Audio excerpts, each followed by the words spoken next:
दोस्तों नमस्कार, मैं अजय पत्रकार। दिल्ली में हद से ज्यादा सीमा बाहर हो गई। केजरीवाल ईडी के सम्मन के लिए सेशन कोर्ट गए थे पहले, और ईडी गए थे मजिस्ट्रेटियल कोर्ट। वहां से सेशन गए, सेशन में केजरीवाल हारे, फिर हाई कोर्ट में 2 दिन गए, शुक्रवार को और बृहस्पतिवार को। दोनों बार ये हारे और दोनों बार इनको फटकार पड़ी। इसके बाद शुक्र की शाम को इनके यहाँ ईडी पहुंच गई और कोर्ट ने इनसे, हाई कोर्ट ने बहुत स्पष्ट शब्दों में कह दिया था कि आपको किसी तरह की राहत नहीं मिलेगी। ये सुप्रीम कोर्ट भी गए, वहां भी राहत नहीं मिली। परसों जब इनकी अरेस्टिंग हो गई तो रात को सुप्रीम कोर्ट गए, कल ये सुप्रीम कोर्ट गए। कल इन्होंने रिक्वेस्ट की, सर मेरी बात सुन लीजिए किसी तरह से, जल्दी जल्दी। फिर इन्हें जान गए कि मैं हार जाऊंगा, तब सब लोगों ने सलाह दी, मान वगैरह ने, ये ड्रामे मत करो, तब ये मान गए। आज फिर केजरीवाल की टीम हाई कोर्ट पहुंच गई और हाई कोर्ट में जाकर के वे डिमांड कर रहे हैं कि हमारी बहस कर ली जाए और ईडी की जो सम्मन है वो गैर कानूनी है, और ईडी ने जो रिमांड में लिया ये गैर कानूनी है। इसमें डिमांड क्या की है आपको बतला रहे हैं, ताज्जुब की बात है। उसमें डिमांड इन्होंने की, कार्रवाई रद्द कर दी जाए, मतलब जो कार्रवाई रद्द कर दी जाए, रिमांड रद्द कर दी जाए, हिरासत रद्द कर दी जाए और सम्मन रद्द कर दिए जाए। 10 सम्मन, 10 रद्द कर दिया जाए।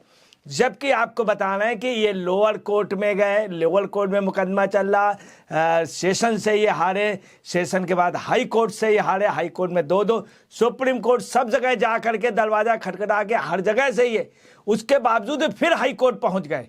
इसका रिजल्ट रहा, पूरी आप पार्टी में जबरदस्त विरोध हो रहा। आज जिस तरह से वो बैठी नहीं है दिन भर उसमें चीफ मिनिस्टर की कुर्सी में, कल से बैठी हैं उनकी वाइफ सुनीता जी, तो सब जगह खलबली मची है कि नहीं बैठना चाहिए ऐसे। मार्लेना जी, तमाम लोग लगे हुए थे, उन सबको करके खुद बैठ गई। इस बड़ा विरोध हो रहा। कल मान साहब इनको समझा गए थे, पूरी पार्टी टूट रही है। और आपको बताना है कि इसका इतना जबरदस्त, इन्होंने हाई कोर्ट में पहुंच करके केजरीवाल जी ने की लॉबी ने क्या कहा है कि इसको जल्दी से जल्दी सुन लीजिए। तो इन्होंने कल के लिए कहा, मैं आपको बता रहा हूँ कल संडे है, कल कोई संभावना सुनने जाने की बहुत कम है, परसों ही होगी। और इन्होंने ये भी कहा है कि नियमित और जो कंटिन्यू जो है इनसे पूछताछ वो भी ना हो, कार्रवाई भी ना हो, सम्मन भी सब रद्द हो जाए, जमानत भी हो जाए और रिमांड भी कैंसिल हो जाए ईडी की। मतलब कितनी सारी सुविधाएं ये मांग रहे हैं। इसके अलावा जेल से मुख्यमंत्री पद चाह रहे हैं, उसमें भी सुविधाएं मांग रहे हैं कि हमको बैठक करने को मिले, हम मीटिंग करें, हम साइन करें। जबकि नियम है कि जेल के अंदर फाइल नहीं साइन कर सकते हैं, फाइल नहीं साइन, 3 से ज़्यादा लोग जा नहीं सकते, एक निश्चित टाइम पे जा सकते। इनको तमाम सुविधाएं भी मिली, ये पत्नी से मिलाई कर सकते हैं, पत्नी मिलाई के लिए जा सकती है, और इनका पीए जा सकता है, डेली जा सकते हैं, इनको घर का खाना, घर के कपड़े, तमाम सुविधाएं मिलेंगी। और कैदियों को सुविधा नहीं मिली। आप देखिए केजरीवाल एक स्पेशल बने हो, जबकि कोर्ट ने इनसे कहा था you are a simple citizen of India. इसके अलावा हम आपको बतला रहे हैं कि इस समय की जो पोजीशन है काफ़ी टफ है। इनकी इस डिमांड से काफ़ी लोग तवाए हुए हैं कि आपके लोग, इनके ऊपर 10 इनको ईडी ने सम्मन दिए थे, 9 पहले हो गए थे, 9 पर भी हाई कोर्ट गए थे सम्मन रद्द करने, और 10वें के बाद भी ये जान है। जबकि रिमांड पे आपको हम बता दें कि इनको जो इनका जो रिमांड है वो बहुत साफ है, निरंतर और कंटिन्यू पूछताछ के लिए है।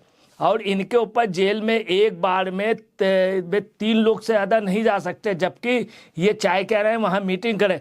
28 पन्नों के में इनके लिए, इनके बारे में सब इनके पैसे लेने की, रिश्वत लेने के बाकायदे प्रूफ हुए हैं, और उसके बावजूद भी आप समझ लीजिए नहीं मान रहे। 144.79 करोड़ की संपत्तियां इसमें आबकारी विभाग ने का नुकसान किया, 12% कमीशन के उसके बाकायदे प्रूफ मिल गए, मगर इन्होंने मिनट में उल्लेख नहीं किया, वैसे रिश्वत ली।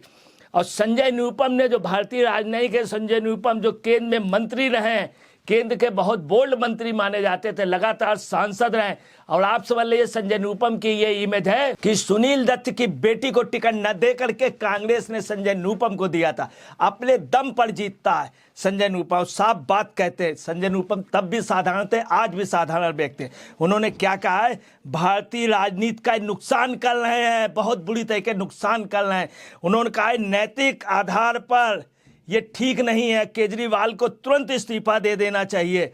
और उन्होंने सोशल मीडिया के एक्स पर पोस्ट भी किया है, पोस्ट करके कहा कि अभी तक पद में डटे हुए हैं, शर्म की बात है। उन्होंने बहुत उससे कहा कि ताजुब की बात है कि शराब घोटाले में है, इनका नाम है, इनकी हिरासत हुई। तमाम उन लोगों ने कहा, सुरेश चंद्रशेखर ने कहा, इनके आदमियों ने कहा, अरोड़ा ने कहा, और सब लोगों ने मान लिया कि कविता जी से भी प्रूफ मिल रहे हैं कि बाकायदे 100 करोड़ रुपए की इन्होंने डीलिंग की, 128 करोड़ की अलग है, और तमाम जगह पैसे लिए गए। तमाम इनके ऊपर मामले हैं, तमाम घोटाले हैं, जल बोर्ड का घोटाला और उसका बस का घोटाला, कंडक्टर मीटर घोटाला, तमाम घोटाले, स्कूलों का घोटाला, कॉलेज का और मोहल्ला क्लिनिक का घोटाला, सब घोटाले।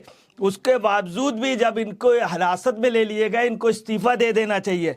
संजय निरुपम का ये भी इशारा, और बतला दें कि संजय निरुपम ने ये भी कहा है कि राजनीति में नुकसान पहुंचा रहे हैं, ये राजनीति का पूरे देश की राजनीति को ही गंदा कर रहे हैं, नुकसान पहुंचा रहे हैं। अभी तक पद में डटे हुए हैं, किस तरह की ये नैतिकता है? संजय निरुपम ने पूछा किस तरह की आज अरविंद केजरीवाल की नैतिकता है। उन्होंने कहा सहानुभूति के पात्र हैं, हमें भी उनके प्रति सहानुभूति है और सभी इंडी गठबंधन के लोगों को सहानुभूति, मगर ये रुख भारत की राजनीति में नुकसान करेगा, बहुत नुकसान पहुंचाएगा, भारत की राजनीति ये रुख खत्म कर देगा। उन्होंने संजय निरुपम ने भी कहा विभिन्न दलों के शिष्टाचार अपनाया, विभिन्न दलों जितने भी दल हुए, सत्ता पक्ष हो विपक्ष, कोई भी दल, उसने एक शिष्टाचार अपनाया, परंतु ये शिष्टाचार नहीं अपना रहे हैं। एक 11 वर्षीय राजनीतिक दल, उन्होंने आप पार्टी ने कहा 11 साल का राजनीतिक दल, भारतीय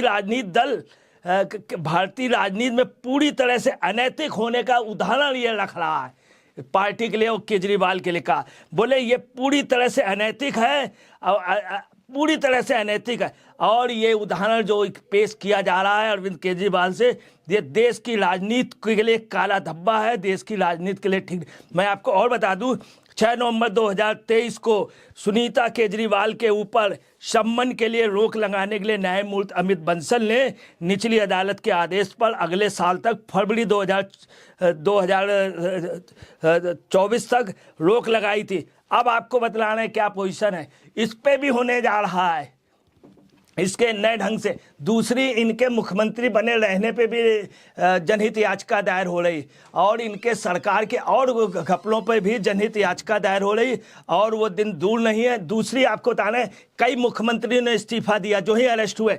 येदियुरप्पा जी ने, BS येदियुरप्पा जी ने, है उमा भारती ने इस्तीफा दिया, जरा सा आरोप लगा था इस्तीफा दे दिया था। मदन खुराना, इसी दिल्ली के मदन खुराना ने जरा सी बात पे इस्तीफा दे दिया था, उमा भारती ने जरा सी बात पे इस्तीफा दे दिया था। और आप जयललिता जी ने जो है अरेस्टिंग के बाद इस्तीफा, लालू यादव जिनको ये कहते थे मैं ये करा दूंगा, मैं वो करा दूंगा, मैं जेलों में सलवा दूंगा, लालू यादव ने इस्तीफा दे दिया था। तमाम लोगों ने, सब लोगों ने, अभी हेमंत सोरेन ने इस्तीफा दिया और इनके वो क्या कह रहे हैं कोर्ट में, अभी तक किसी को नहीं अरेस्ट किया गया। कितने लोगों ने इस्तीफा दिया, उसके बावजूद भी बड़ी, और इन्होंने संजय सिंह का इस्तीफा दिलाया, जैन साहब का इस्तीफा दिलाया, सत्येंद्र जैन का इस्तीफा दिलाया, सिसोदिया के, अब खुद इस्तीफा देने पे क्यों नहीं? इस्तीफे के बाद कह रहे हैं मैं जेल से चलाऊंगा। बहुत गलत बात है, सब लोग विरोध कर रहे हैं। ये देश अब इस्तीफा मांग रहा है, इनका इस्तीफा मांग रहा है, नैतिकता। और ये भी चाहता है कि इनकी पत्नी ना बने, पत्नी को कोई भी अधिकार नहीं, आप पार्टी में उनका कोई योगदान नहीं। और महिलाओं का योगदान, एक महिला जो जेल में है उसका योगदान है, मार्लेना का योगदान, राखी बिरला का योगदान है, तमाम महिलाओं का योगदान, मगर इनका कोई योगदान नहीं। आप पार्टी को बुरी तरह से तोड़ना है। मान की बात नहीं मानी, किसी की नहीं मानी। आज सभी के चेहरे पे पूछिए, आतिशी बेचारी कल कितनी मेहनत फोटो खिंचाने के लिए कर रही थी, आज उसको मुख्यमंत्री पद में ये खुद बैठ गई। दोस्तों नमस्कार, समस्या है समय देश को बचाने की, देश की नैतिकता बचाने के लिए सारे नेता अरविंद केजरीवाल को देश हित में नैतिकता बचाने के लिए रिजाइन कर देना चाहिए। दोस्तों नमस्कार, मैं अजय पत्रकार।